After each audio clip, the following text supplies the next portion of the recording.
Donc ces 2 derniers jours, on a fait un peu le tour du monde avec l'histoire du monde depuis la création, pour savoir exactement tous les différents niveaux d'exil que nous avons vécus et tous les ratés, en fin de compte, que nous trouvons dans la Bible, qui nous sont des indicateurs. C'est une forme de pédagogie par l'erreur. C'est-à-dire, je vois un petit peu de quel chemin je prends et qui fait que je ralentis le processus de la Géoula, c'est de la délivrance. Donc on a vu cette chose-là, donc ce cours est très important parce qu'il résume l'ensemble, en fin de compte, des cours que j'ai ensuite, mais c'est important de comprendre comment ça commence. Donc ça, on l'a déjà vu. Là, ce qu'on a vu, on a travaillé hier sur un principe de la difficulté de comprendre le phénomène du monde, avec ses imperfections, avec ses paradoxes. Et tout ça, pourquoi? C'est que nous observons qu'un état intermédiaire. Et on a l'impression que cet état intermédiaire, c'est un destin. C'est-à-dire que ça nous tombe dessus, on ne peut pas faire autrement.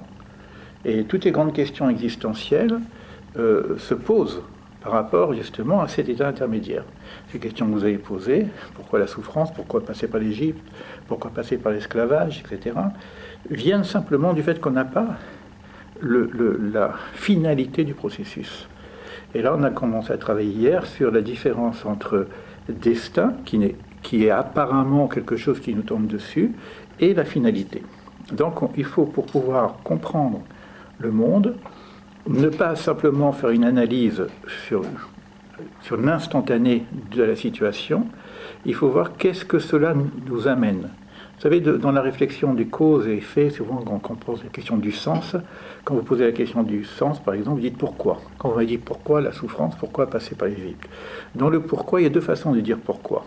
Il y a un pourquoi qui est attaché, c'est-à-dire on est dans un système de cause à effet. Pourquoi? Parce que. D'accord? Il y a eu ça. Alors, par exemple, dans le tikkun personnel, j'ai fait une faute, évidemment, je dois réparer. Pourquoi je suis en train de vivre ça?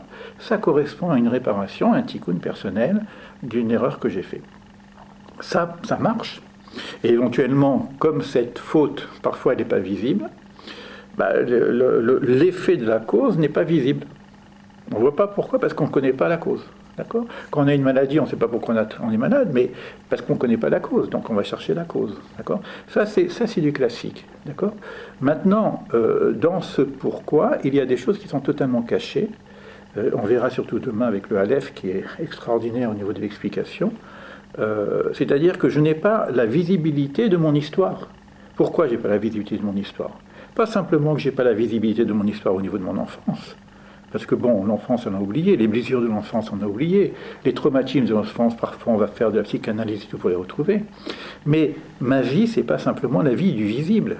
Mais je veux dire, j'ai pas 70 ans, j'ai beaucoup plus que ça. J'ai peut-être 1000 ans, peut-être 2000 ans, peut-être que je suis sorti vraiment d'Égypte, peut-être que j'ai vécu l'expérience du Sinaï, je sais pas. Peut-être que j'étais... Donc tout ce que nous vivons aujourd'hui est un processus qui vient ajouter des variables que nous n'avons pas dans le saisissement direct.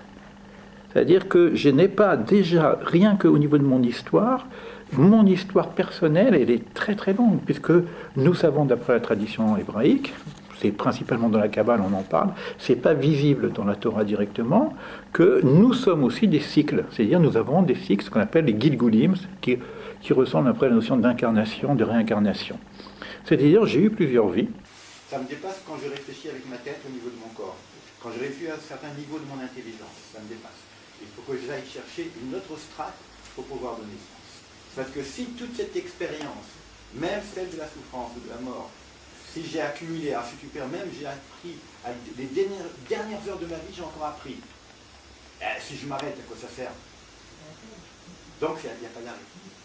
S'il y a du sens, il n'y a pas d'arrêt. S'il y a un arrêt, il n'y a pas de sens. Donc ce que je vis aujourd'hui, c'est une forme de réparation d'un ensemble de processus, de quelque chose que j'ai vécu depuis le départ. Ça, c'est une première notion. Une deuxième notion, c'est que pas simplement ce que moi j'ai vécu personnellement. Il est possible aussi que je porte sur moi, en charge, une réparation qui ne m'appartient pas. Par exemple, je peux réparer une faute de mon père. Pourquoi? Parce que je fais partie de l'art de mon père. Et lorsque je fais un travail sur moi, où j'ai une épreuve sur moi qui correspond à un tikkun, qui correspond à mon père, mon grand-père, mon arrière-grand-père, Abraham, Isaac, jusqu'à Adam, Arishon. Donc on vit des choses aujourd'hui qui sont aussi ce qu'on appelle des tikkun klalit, global, qui correspondent à des erreurs. Je vous ai parlé tout l'ensemble des erreurs qu'on a vues dans le monde depuis le Bereshit, avec Caïn, avec Noé. On a vu tous les impasses, tous les ratés du monde finalement. Alors maintenant, qu'est-ce que je vois? Je vois que dans ce que moi je vis individuellement, je peux vivre quelque chose qui est au niveau du collectif. Mais ça, c'est encore de l'ordre du cause à effet. Mais il y a encore plus que ça. Ce qu'on appelle le tikkun olam. Et on a abordé ça, la question. C'est que maintenant, ce pourquoi, c'est pas un pourquoi de cause à effet. Pourquoi, c'est un pourquoi séparé. Pourquoi? C'est-à-dire, je vis ça, non pas parce que j'ai vécu cette expérience et je dois venir réparer, non pas parce que je dois réparer ma collectivité, ma famille, ma génération, le peuple, tout ce que l'on veut. Je vis un pourquoi au niveau d'une destinée, d'un processus. Et l'organisation du monde va faire que, quelles que soient les choses qu'on va faire, il va y avoir une forme de redressement, de réparation, non pas pour payer, réparer la faute que j'aurais faite, non, simplement pour me remettre sur le chemin qui m'amène là où je dois aller. On appelle ça tikkun olam. C'est une réparation universelle. Je peux le faire au niveau individuel, c'est-à-dire individuellement, je sais que j'ai un devenir. Normalement, chaque personne qui naît dans ce monde, il a en lui une mission, il a en lui quelque chose qui doit l'amener quelque part. Malheureusement, les péripéties de la vie fait que, au départ, on est pris par le souci de l'argent, de la santé, des enfants, etc. Donc on ne voit pas vraiment notre mission. On a l'impression que notre mission, c'est survivre. Donc on est dans un monde qui s'appelle l'Égypte. Mais c'est pas ça la vie. Akadosh Baruch Hu ne nous a pas créés simplement pour manger, dormir, travailler, manger, dormir, se reposer, manger, dormir. C'est pas ça. Être malade, aller se soigner, etc. Il y a quelque chose. Donc on a un processus, on a une finalité. Or cette finalité, si je ne la connais pas, je ne peux pas comprendre. Et c'est ça qui va faire que je vais vivre des choses qui s'appellent de l'ordre de la destinée, et non pas du destin. C'est-à-dire que je vais vivre des choses qui sont une forme de redressement, de me ramener vers ce chemin qui est le mien. Et là, on n'a plus la cause à effet, on est autre chose. Et quelqu'un qui connaît ça, ce qu'il vit, il va vivre un double processus. Il va avoir la vision, éventuellement, de dire, si je vis ça, qu'est-ce que j'ai pu faire? J'ai rien fait. Qu'est-ce qu'a pu faire ma génération? Je ne vois pas. Mais peut-être que c'est autre chose. C'est je dois aller vers là. C'est ce qu'on appelle le aller vers. Vous voyez la différence? Et ça, c'est la grande différence en ce que nous avons appris au niveau du principe de destinée et de destin. On a travaillé sur les grands paradoxes que nous avons dans ce monde qui fait qu'on ne comprend pas. C'est-à-dire qu'on est parti du principe qu'il y a un créateur. Or, ce créateur, on a vu qu'il est de fait quelqu'un qui émane, s'il y a une création, c'est qu'il y a un projet, sont des principes de base. C'est-à-dire que si je n'ai pas ce principe, je passe à autre chose. Je suis en philosophie ou en réflexion humaine, mais là, je vais réfléchir avec l'idée d'un créateur. Or, du fait qu'il y a un créateur, il y a un projet. Et si je ne connais pas le projet, je ne comprends pas le processus. Or, le projet n'est pas tout à fait explicite. Il y a des éléments qu'on nous donne au niveau de la Torah, etc., mais on nous les donne d'une façon littérale et on ne voit pas le processus. Et non seulement on ne voit pas le processus, et lorsque je lis la littéralité, j'ai l'impression de voir que j'y crois. On a dit on y croit. Mais ce qu'on voit, ça semble être le contraire. Quand on dit que Dieu de justice, il punit les méchants et il donne du bien aux bons, on ne voit pas ça, la justice divine. Où est-ce qu'elle est, la justice divine? Quand il y a un tsunami qui écrase tout le monde, les enfants, les vieux, etc., le pourquoi, il vient tout de suite. Attends, qu'est-ce qu'en fait ces enfants? Pourquoi cet enfant est né et 2 ans après il disparaît? Donc, le processus, je ne peux pas le comprendre dans la littéralité. Donc, je suis obligé d'avoir un enseignement qu'on appelle un enseignement de la pnimiout, de l'intériorité, essayer de comprendre le processus, non pas dans sa visibilité, mais dans quelque chose qui est caché. C'est pour ça que on a eu la chance aujourd'hui d'avoir des ouvrages qui nous aident à comprendre, qu'on appelle la Kabbalah. Or, la Kabbalah, jusqu'à présent, elle était donnée aux initiés. Maintenant, aujourd'hui, d'après ce que je vous ai lu dans le commentaire d'hier, avec le Rav Ashlag, avec Manitou, avec le Ramchal, avec Rabbi Nachman de Breslav, avec le Baal Shem Tov. On a aujourd'hui la possibilité d'accéder à ces réponses qui sont des réponses de l'intériorité. Ça, c'est indispensable. Sinon, on reste dans ce qu'on appelle soit la foi du charbonné, c'est-à-dire politique de l'autruche. Moi, je ne touche pas à ces questions, parce que si je touche à ces questions, oh là là, c'est péché. C'est la question que vous m'avez posée. Hein. Est-ce qu'on a le droit de poser ces questions? Soit je dis, je pose ces questions, et ça, le Ramchal, il insiste beaucoup dans Da'at Vunot, qui est les voies de la connaissance de la Hanagat Hashem. Qu'est-ce que ça veut dire, ça, les voies de la connaissance de la Hanagat Hashem? C'est connaître comment Dieu conduit le monde. Et ça, il y a un livre qui s'appelle Da'at Vunot. Les voies de la direction divine, ça s'appelle en traduction. C'est un ami d'ailleurs avec qui on a étudié pendant 2 ans ce livre. Vraiment en pnimiut, en intériorité, j'étudie 2 heures par jour avec cet ami qui est un grand rave maintenant qui s'appelle Daniel Cohen. Parce que Ramchal, il dit, mais on a un devoir de comprendre. C'est pas simplement de dire j'y crois.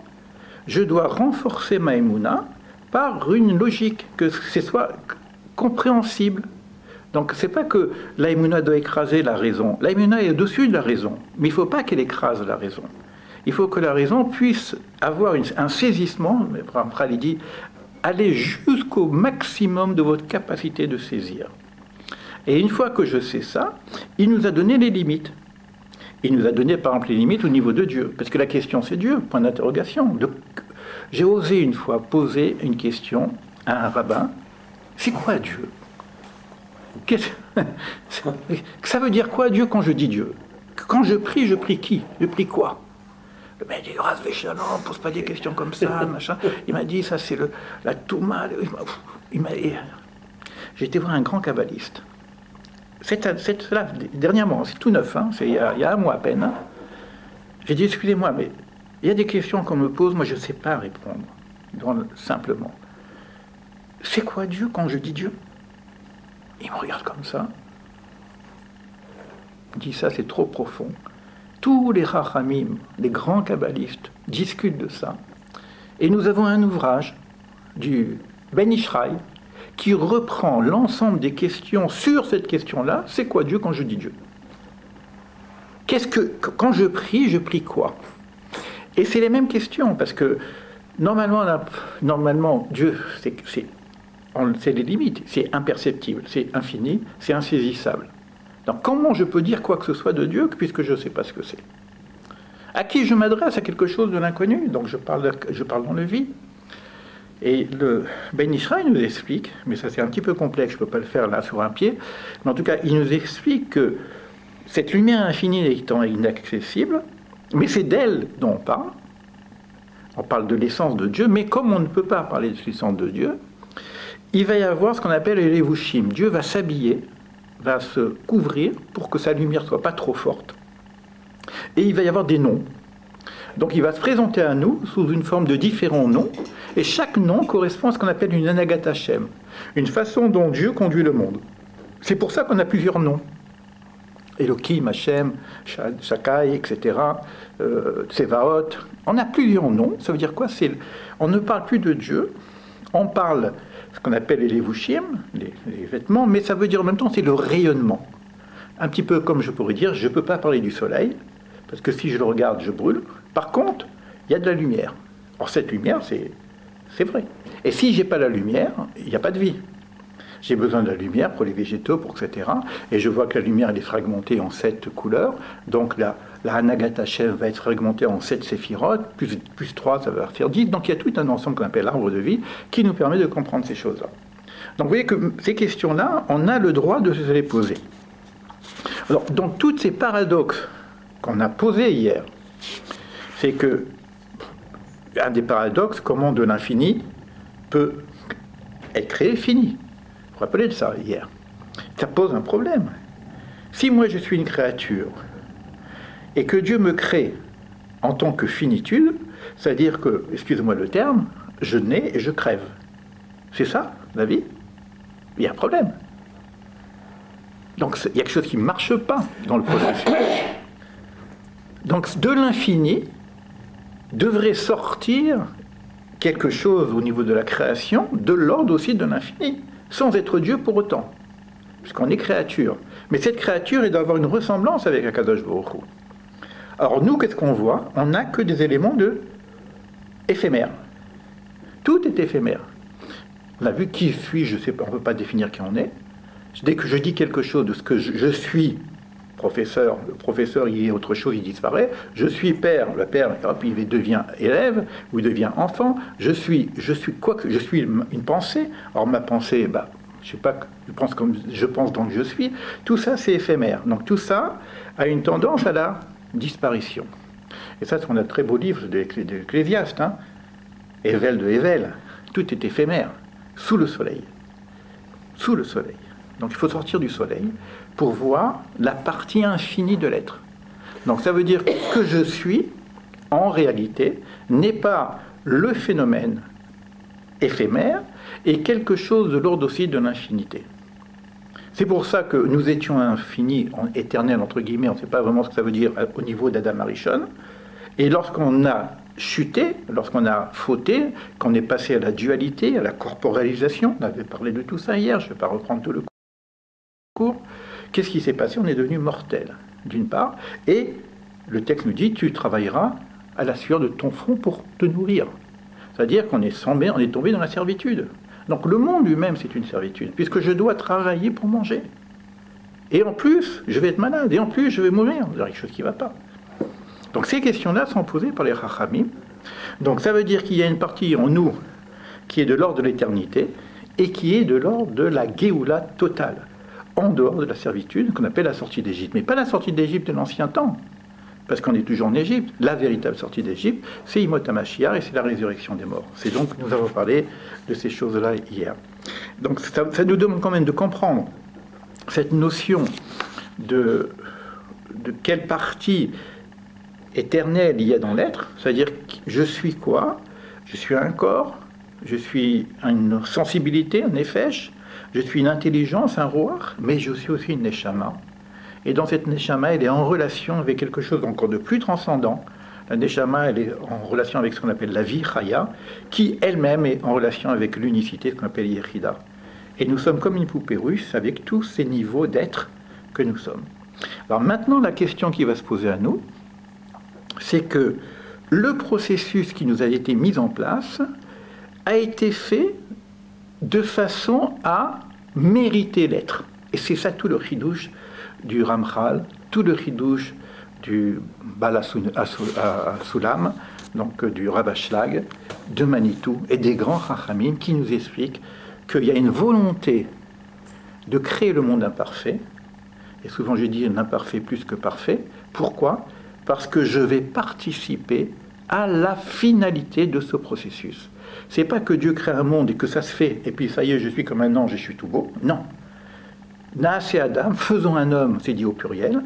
Et Ramchal dit pourquoi c'est au pluriel. Alors les Chachamim disent on va chercher tous les éléments du monde, parce qu'il y a les végétaux, les animaux, les anges, tout ça va créer l'homme. On est un microcosme de l'humanité. Mais le Ramchal dit non, c'est pas tout à fait ça. C'est que le Créateur dit à l'homme en construction, Naas et Adam, faisons de toi l'homme projet. C'est-à-dire tu vas être associé à ton propre projet. Et qu'est-ce que je gagne? Je gagne le mérite d'être. Je gagne le mérite de m'engendrer moi-même. C'est pas que j'arrive et puis je suis tout fait. L'homme n'est pas fini. Nous ne sommes pas finis. C'est pour ça que quand je regarde le monde, quand je regarde la situation d'aujourd'hui, je regarde le milieu. Et je vous ai expliqué hier que quand vous regardez le projet d'un architecte, si vous allez le voir pendant qu'il est en train de creuser les trous, etc., les fondations, vous voyez de la boue, il n'y a pas d'eau, il n'y a pas de... Il dit, c'est quoi, c'est ça la maison? Attendez, la maison n'est pas finie. Et c'est pareil ici. Non seulement la maison n'est pas finie, donc c'est-à-dire le monde n'est pas fini, mais nous ne sommes pas finis. D'où la difficulté de cette chose-là. Et là, on va rentrer dans un autre processus, oui. C'est un bon exemple, ça, pour l'architecte. Mais l'architecte sait que la maison va être faite. Oui. Est-ce que les kabbalistes, ceux qui ont étudié le Zohar, savent ou bien ils commencent à nous donner quelques brides pour qu'on puisse nous savent. avancer. Est-ce qu'eux, ils savent? Alors, ils savent pas tout. Non, ils savent beaucoup plus que nous. Oui. C'est sûr. Mais si vous lisez le Zohar, parce que là, tout ça, c'est dans le Tikkun HaZohar. Donc, demain, je vous montrerai d'autres livres qui parlent. Enfin, tout ça, c'est caché, évidemment. Pourquoi c'est caché? Parce qu'encore, c'est le mérite d'être. Si vous voulez vous intéresser à l'astrophysique, vous ne pouvez pas prendre une piqûre, tac, que je deviens astrophysicien. Vous allez faire 20 ans d'études. L'astrophysique, c'est la création du monde matériel, la compréhension du monde matériel. Là, c'est la compréhension non seulement du monde matériel, mais aussi du monde spirituel. C'est plus que de l'astrophysique. Je ne peux pas l'avoir avec une piqûre. Donc ça demande un certain effort. Et en fonction de l'effort d'études que je vais faire, et on a dit que l'étude c'est le lamed, il faut s'accrocher un petit peu là-haut, soit je reste au niveau littéral, je veux faire de la philosophie. Le seul problème avec la philosophie, c'est que si je regarde que par la philosophie, normalement, naturellement, je deviens spinoziste. Il n'y a pas d'autre solution. Parce que la réalité du monde m'amène à une réflexion qui est de l'ordre de ce qu'on appelle le panthéisme. Et ça, c'est naturel, c'est la religion naturelle. Parce que si je veux que c'est ma raison, comme j'ai expliqué, les Sadducéens voulaient quoi? Ils ne voulaient croire que ce qui était compréhensible au niveau de la raison. C'est ça les Sadducéens. Je vois, je comprends, je crois. C'est-à-dire, j'ai rien compris finalement. Je crois en rien. Parce que je ne crois que ce que je vois ou que ce que j'ai pu démontrer par l'intellectuel.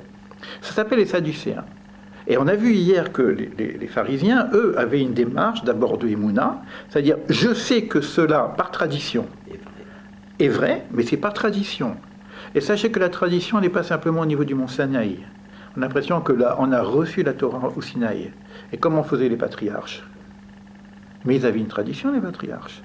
Ils avaient la tradition hébraïque, et d'où ils l'avaient reçue? Comment ces hommes, on savait? Abraham, il a reçu de qui? Dans la Torah. Melchisedec. C'est écrit dans la Torah. Et c'est qui Melchisedec? C'est Shem et Ever. C'est Shem. Ah, Yaakov, on dit qu'il était assis sous les tentes. Il étudiait où? Il étudiait chez Shem et Ever. C'est les premiers qui sortent de Noé. C'est les nouveaux prototypes. Mais Noé, d'où il sait? D'où il a reçu? La Torah a dit Elle Toldot. Elle est Sefer Toldot. Hachamim va arrêter. Voici le livre des engendrements du ciel et de la terre. Et le Zohar dit Katouf Sefer. C'est un livre. Donc, elle est Sefer Toldot Adam. Voici le livre des engendrements d'Adam. Adam avait un livre. Et l'écriture, c'est rien à voir avec que nous, l'histoire, etc. Adam avait une tradition, qu'on appelle la tradition adamique, mais non, il y avait le livre qui a transmis à Enoch, etc. On a tout un processus qu'on appelle une tradition ésotérique, en tout cas d'initié, mais qui était que des individus. On ne voit que des individus, jusqu'à Abraham. Après, il y a 12 tribus, après, il y a un peuple. Donc, on a une transmission qui passe de individu à individu, après au niveau des tribus, après du peuple. Donc, on a une tradition. Alors, ça veut dire quoi? C'est que dans cette tradition, je pars que cette tradition est vraie. Maintenant, donc j'ai la croyance que c'est vrai, maintenant il faut que je puisse la comprendre. Donc la croyance est la base de mon raisonnement. Et si mon raisonnement n'atteint pas la croyance, je la garde. C'est pas que la croyance est fausse. Donc c'est toute la différence qu'il y a au niveau de la recherche, de la compréhension, c'est que je ne regarde pas le monde et je veux comprendre le monde, je regarde la tradition et je veux comprendre le monde. Donc je pars d'un principe que Torah émette, que la tradition est vérité. On n'a qu'une tradition exotérique, malheureusement. Il faut rentrer un petit peu dans la tradition exotérique, comme le Zohar, etc., qui nous permet de rentrer en profondeur.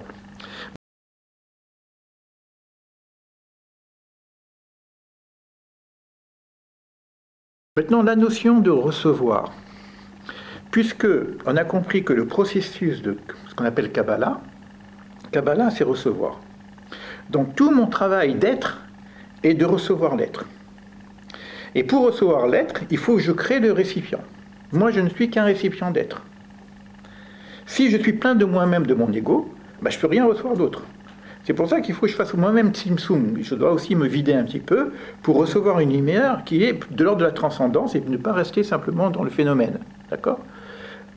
Mais ça, c'est la nature de l'être qui est de l'être de recevoir.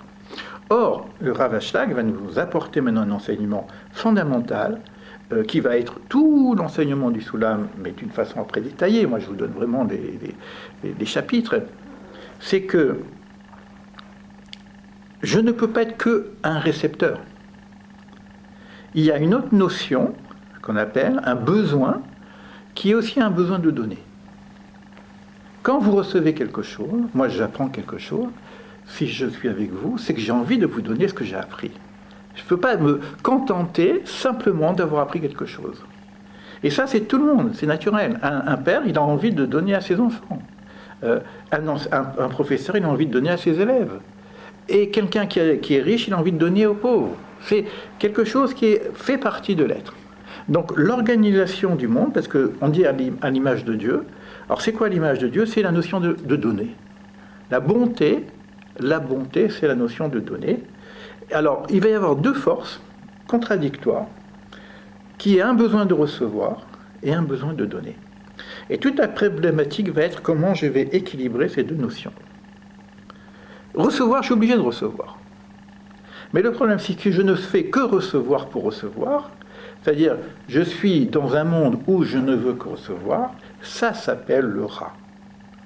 Ça s'appelle Yetzerra, c'est l'égocentrisme. D'accord?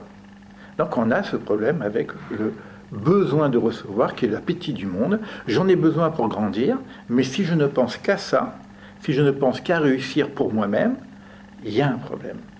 Il y a un problème. Maintenant, le besoin de donner. Ce besoin de donner, je lis en diagonale, hein, ça irait plus vite que si je lis les textes, il est naturel. Mais lorsque je donne, le risque de donner, c'est de se perdre. C'est de ne plus exister. Si je suis sur ma place, je vous laisse ma place, ben j'ai plus de place. D'accord? Si je me vide de ce que j'ai, à un moment donné, j'ai plus rien à donner. Vous comprenez? Donc, j'ai un enseignement là. Je vous donne cet enseignement. Imaginez-vous, je donne tout ce que je sais. Qu'est-ce qu'il reste à donner? J'ai plus rien à donner. D'accord? Celui qui est dans l'infinitude de donner, dans l'infinité de donner, donner sans donner, donner, donner, il n'y en a qu'un, c'est Akadosh Baruch Hu. Donc nous, on ne peut pas être simplement dans le don de soi. Ah, peut-être vis-à-vis d'Akadosh Baruch Hu. Donc on a cette difficulté, c'est que ces deux forces, que donner, ça ne marche pas, que recevoir, ça ne marche pas. Et tout l'enseignement du Rav Ashlag, il va baser justement sur cet équilibre du donner et du recevoir. Et on va avoir un enseignement qui nous dit que si je veux recevoir, il faut apprendre à donner. Ça, c'est classique, c'est religieux. Et les rabbins vont nous aider à passer ce cap, parce que comme j'ai un besoin de recevoir, pour que ce recevoir il soit éthique, acceptable, il faut apprendre à donner. Tu donnes et tu reçois. D'accord? Et le Rav Ashlag dit, c'est bien, mais c'est quand même centré sur soi. Puisque le fait de vouloir donner, c'est dans le sens que parce que je donne, je reçois. Donc la conséquence de mon don est de pouvoir recevoir. Donc je suis encore dans cette... Mais c'est déjà mieux que recevoir pour recevoir. Donc il y a cette notion-là de dire que l'économie du monde, dans toute l'économie du monde, quand vous êtes un enseignant, si vous donnez, vous avez appris beaucoup plus que si vous êtes seul à étudier. Moi, quand je parle avec vous, pendant que je parle, j'apprends encore des choses. D'accord? Et quand j'ai des élèves et que je peux leur expliquer quelque chose, j'arrive à mieux maîtriser ce que je sais. Donc ma connaissance devient, au moment où je donne, elle devient un recevoir. Et le Rav Ashlag, il dit, c'est pas le top. Le top, c'est quand même... Alors, on a naturellement, notre nature, c'est le besoin de recevoir, dès la naissance. L'autre nature, c'est le besoin de donner. Il faut privilégier le besoin de donner. Mais je ne peux pas me passer du besoin de recevoir. Alors, comment je fais? Eh bien, je veux tellement donner que j'ai besoin de recevoir. C'est-à-dire, j'ai besoin de recevoir pour donner. Donc, je vais m'installer dans un besoin de recevoir dans la finalité et de pouvoir donner. Un père, par rapport à ses enfants, c'est facile. Il veut, à un moment donné, l'argent, il a dépassé le problème de l'argent. Mais il a envie de gagner plus, pas pour lui, pour donner. Ça, c'est facile. Un médecin, il a envie d'apprendre des choses, il y a des maladies qu'on n'arrive pas à guérir, il a envie de recevoir la connaissance pour pouvoir guérir. Vous voyez? Donc on est dans un processus du besoin de recevoir pour donner. Et ça, d'après le Rav Ashlag, c'est le véritable tikkun. C'est le véritable tikkun. Et quand on crée une entreprise, dans le sens de dire, ce que je veux, c'est pouvoir apporter ça à l'autre. L'objectif de mon entreprise n'est pas de faire de la plus-value et de gagner, etc. L'objectif de ma plus-value, c'est qu'est-ce que je peux donner, qu'est-ce que je peux apporter à l'autre. Maintenant, sachant que je crée une entreprise et que je veux apporter à l'autre, je vais créer un récipient, un keli, une entreprise qui est capable de recevoir ce que je peux donner. Vous voyez un petit peu l'articulation? Ça a l'air simple, hein? C'est écrit dans les Pirkei Avot. Dans les Pirkei Avot, c'est écrit quoi? Il dit quoi?